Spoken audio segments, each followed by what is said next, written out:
Hello friends, so today we have to start a new chapter, the Constituent Assembly of Political Science Class 9th NCERT, and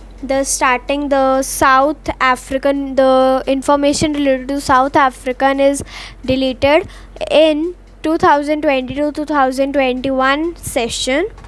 So here now we are going to start from the making of the Indian Constitution.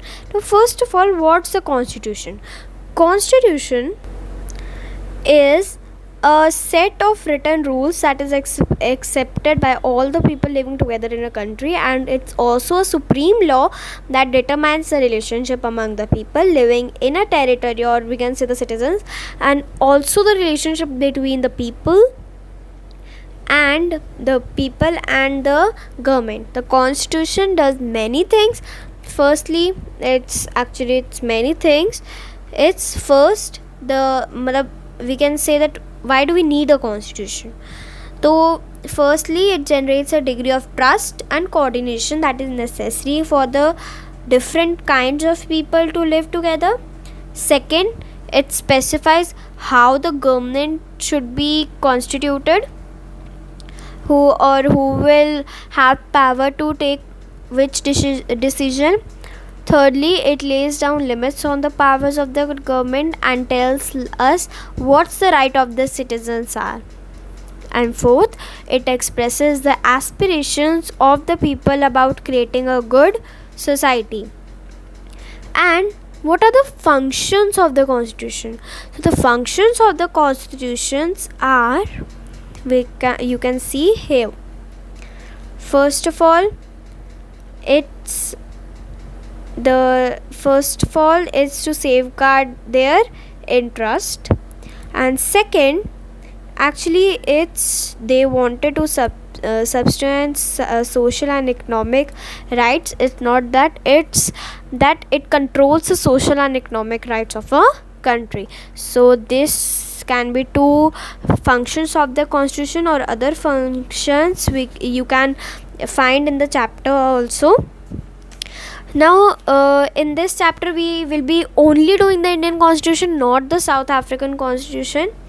So the making of the Indian Constitution, first of all, we all know that Indian Constitution was made by Constituent Assembly.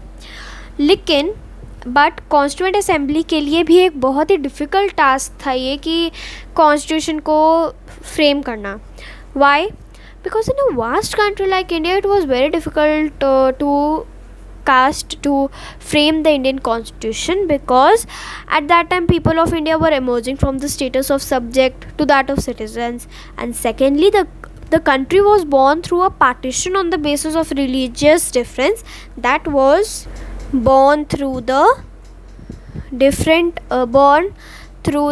partition of the basis of the different religious difference, and this all was the traumatic experience for the people of India and Pakistan, which you can see on the 23 page number, the first and only paragraph of this topic.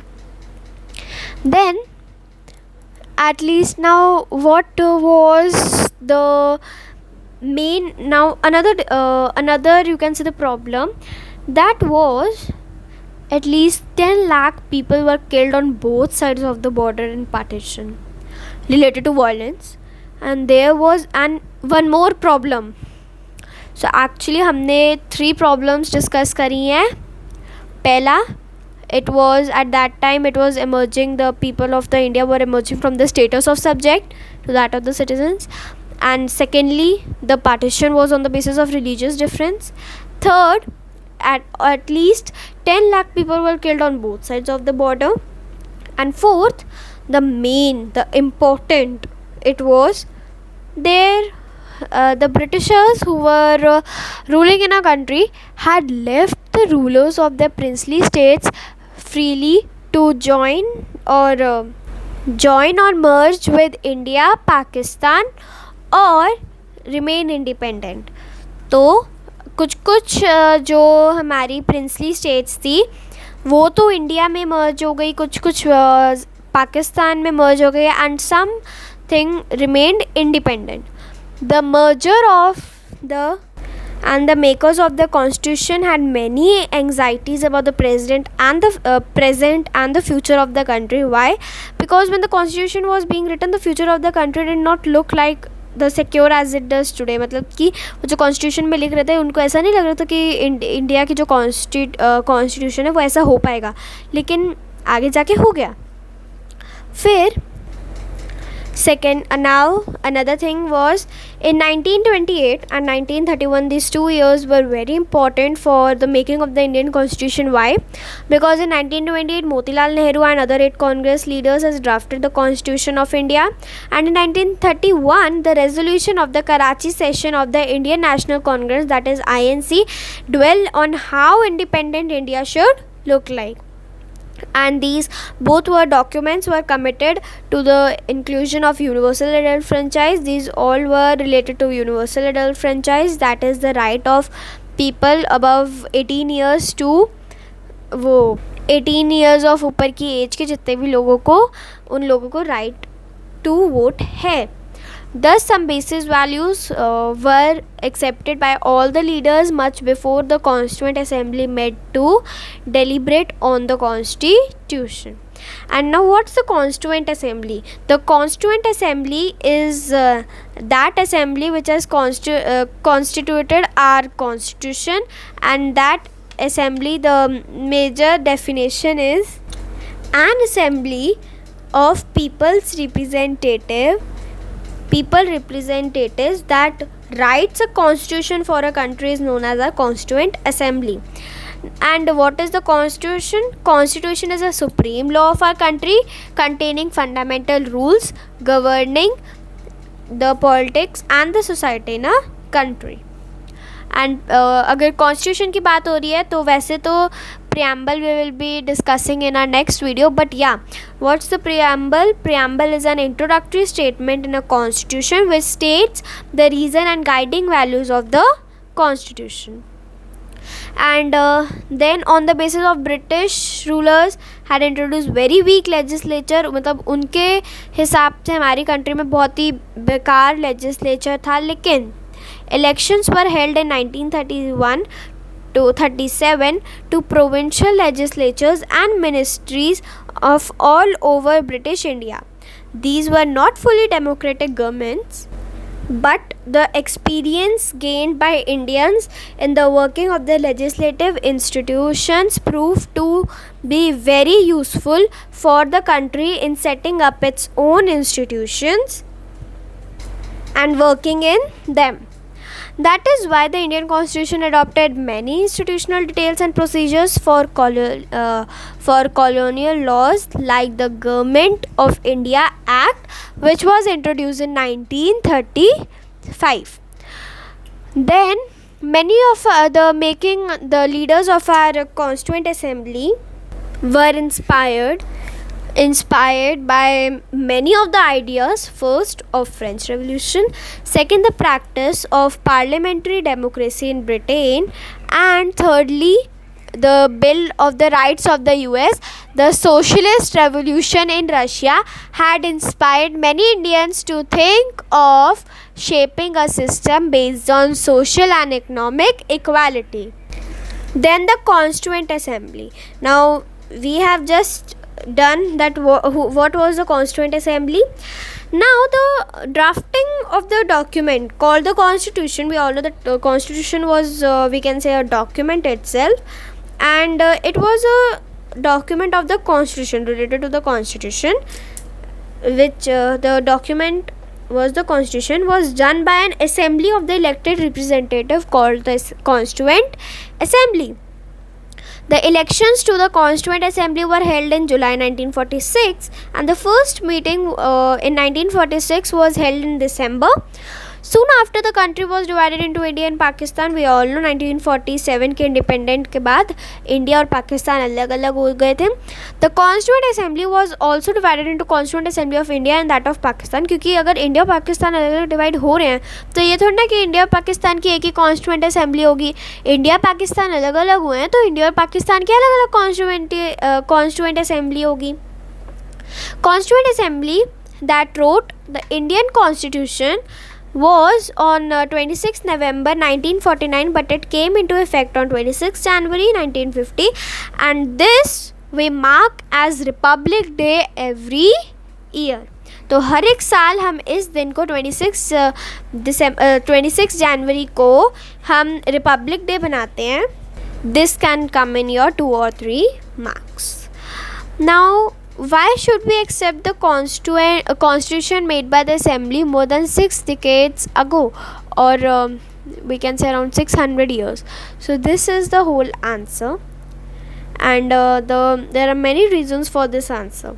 Now, first of all, we all know the members of our Constituent Assembly as first Vallabhbhai Patel, as he was born in 1875 to 1950, and he was born in Gujarat, and he was the Minister of our Home Information and Broadcasting in the interim government, that is the central government.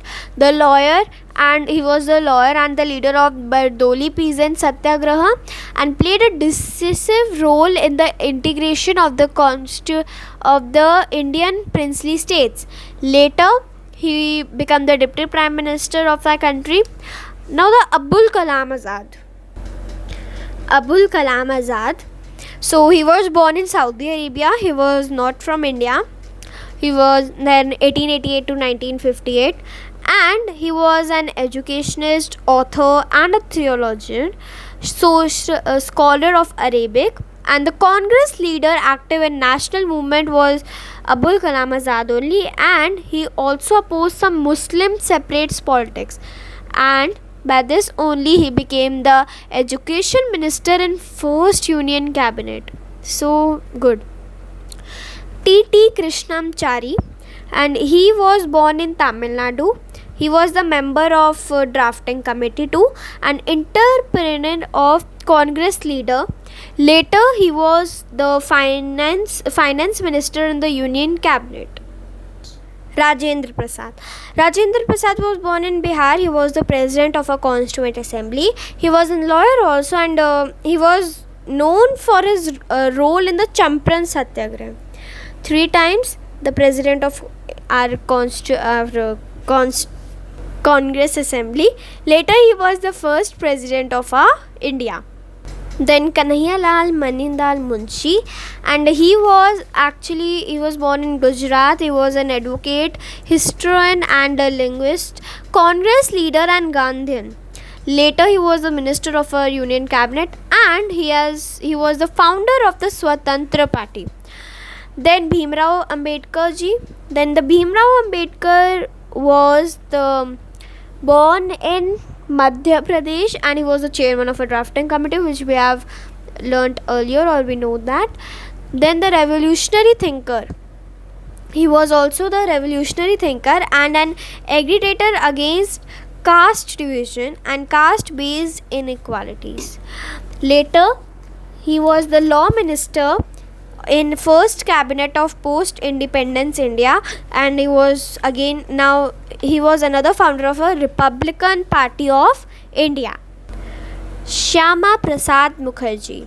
He was born in West Bengal. He was the Minister of Industry and Supply in interim government, that is the central government, and he was the educational and the lawyer, and he was active in a Hindu Mahasabha also, and he was the founder president of Bharatiya Jan Sangh. Then Jawaharlal Nehru. He was born in Uttar Pradesh, Prime Minister of interim government, central government. He was the lawyer and Congress leader, advocate of socialism, democracy, and anti-imperialism. Later, he was the first Prime Minister of India. Then the Sarojini Naidu was born in Andhra Pradesh. He was a poetess, writer, and a political leader too, and he was the political woman leader, foremost leader. He was political activist also. He was a woman leader in Congress party, and later she was the governor of Uttar Pradesh.